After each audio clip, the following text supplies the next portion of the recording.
Remo Drumheads. Hi, my name is Herbie May. I'm the Director of Engineering and R&D here at Remo, and welcome to our factory. We'll start here where we make our aluminum flesh hoops. We use various types of aluminum. We have different widths and different thicknesses. So what we do is we take those different types of aluminum and we run it through a roll forming machine, and that makes the flesh hoop. It takes that flat strip of aluminum and it runs it through a series of rollers that forms it into a U-channel.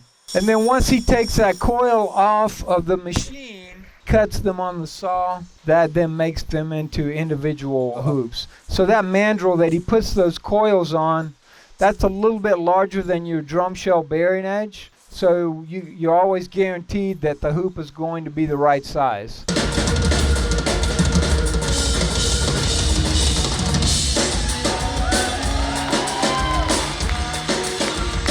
The hoops that are individually cut, now what we're going to do then is we're going to butt join that together and then weld it so it's solid. This machine does the larger base size hoops, and basically the operator just loads the hoop onto the machine, and the machine sort of ramps up the heat and welds it in stages. The reason we do it in stages, if you hit it with too much heat at one time, it will sort of contort the hoop a little bit. And then it cools it off and then unloads it automatically.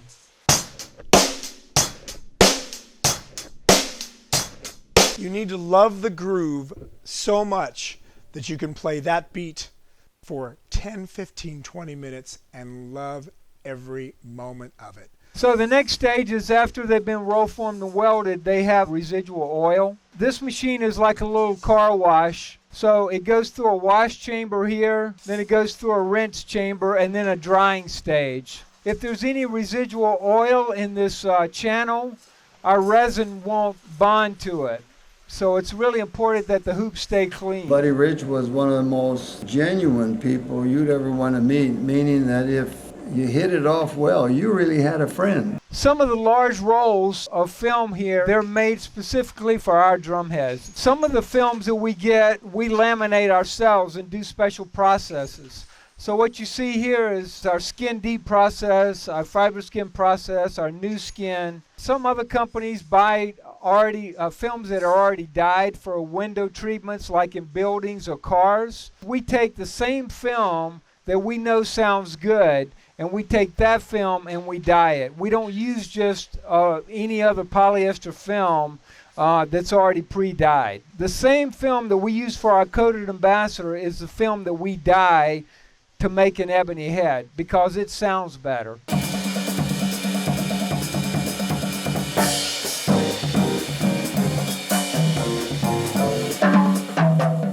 We buy Mylar obviously in bulk. So they have to be handled with cranes. They're taking this roll and they're putting it on what we call a sheeter. And that sheeter will then sheet the Mylar out to certain lengths.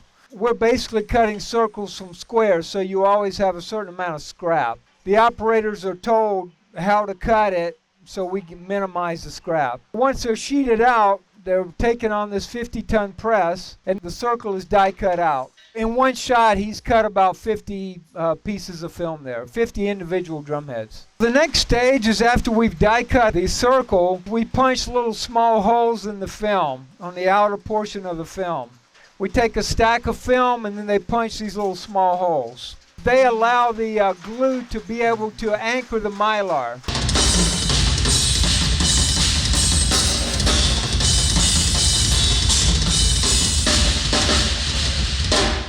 The step is the way we level it. Remo initially did that many, many years ago. What's unique about the way we form our film is that we have this little form here is called the step. So what the step does is it levels the film with the flesh hoop. So this little edge here, or that little level spot, sits on the inside of this. When you lay it in there, it's perfectly flat and level. It's a very simple way of leveling the film to the flesh hoop. It's something that we never want to change. It makes our heads very unique. Some of the other manufacturers have pleats that come out pretty far.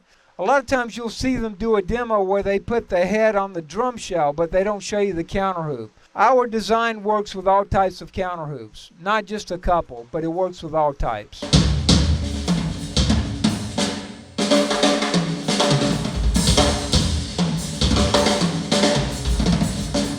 Once the film has been cut into a round sheet and the holes are punched, that film is put into a die, a forming die. The OD of that film matches the ID of the die, so the film is centered. So it's held in the die under heat and pressure for a certain period of time. Different films have different pressures and time. An ebony film will be different than a thin, clear film. The machines will come down automatically when the predetermined time is up. So then he takes that formed film and he puts it into the aluminum hoop there.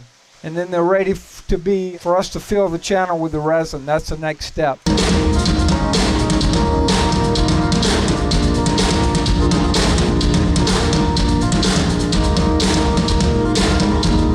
What we have next is the application of the resin into the flesh hoop to put the two together. The machine is digital, so the machine creates a starting point and a stopping point. The resin is evenly filled all the way around, so you don't have one side higher than the other.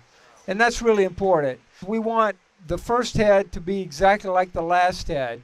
So repeatability is paramount here. What happens here is the operator puts in the part number, and then the machine does everything else. When the drum head gets to the end of this particular conveyor, the resin is dry enough and hard enough so that the heads can be stacked. Depending on the type of head, the type of film, and how much resin gets applied, each conveyor is timed so that it's cured by the time it gets to the end.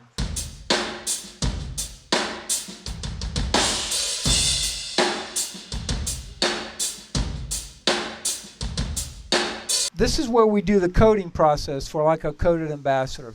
And what's unique about our process is that it's very, very simple.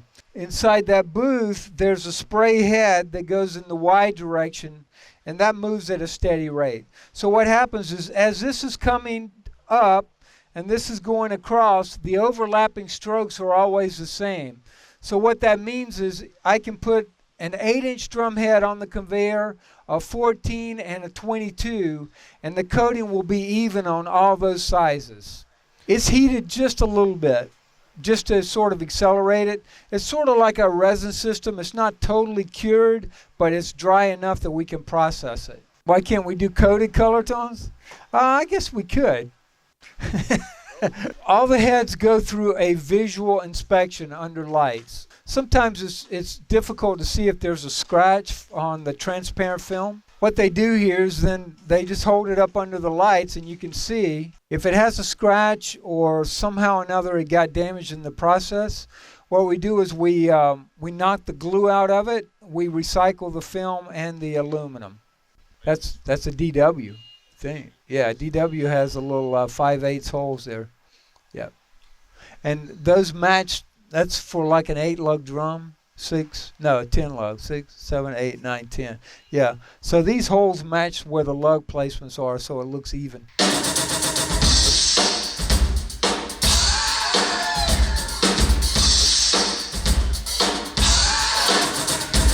Our next process is the conga and bongo heads. We have two types. This is called crimp lock symmetry. So this is actually a glued head that we put a profile on. And then we have tucked head. So with the tucked head, this has a round steel ring inside of it. We take the film and we fold it over the round steel ring.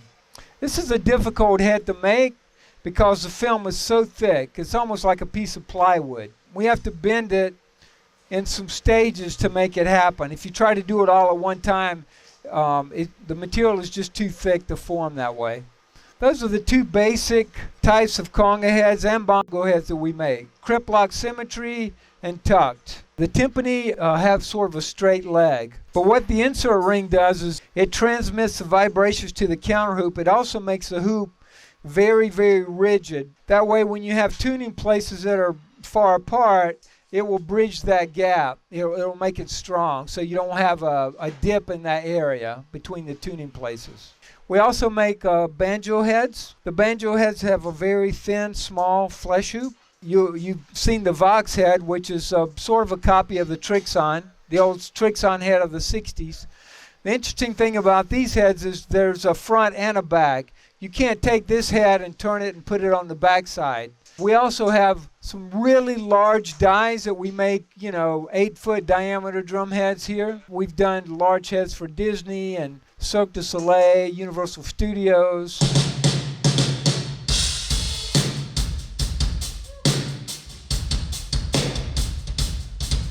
There's a schedule that goes into shipping that tells them how to stamp the head. If it's a Remo drum head, it will get the Remo crown and it will get all the packaging. If it's going to Yamaha to go on their bass drums, we screen their logo on it and then we bulk pack those. It has no packaging because they basically take the head out and put it on their drum shell. This Fiberskin 3 will be on a Yamaha Consort bass drum. And this Fiberskin 3 will be on a drum set bass drum. But it's the same Fiberskin 3. There's a Sonora over there as well. This is a good example of a Remo Fiberskin head, Sonora, Yamaha, Gretsch. Same material, just different logo.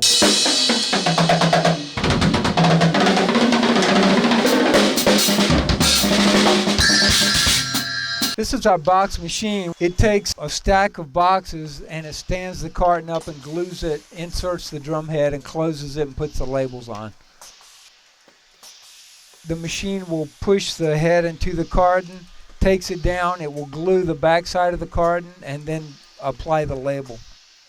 So it's applying some glue at this stage to the box, then it closes it. So if it's going to a dealer, it gets all the packaging, all the labels, it tells what it sounds like, what the UPC code is. So that's how the heads get divided up here.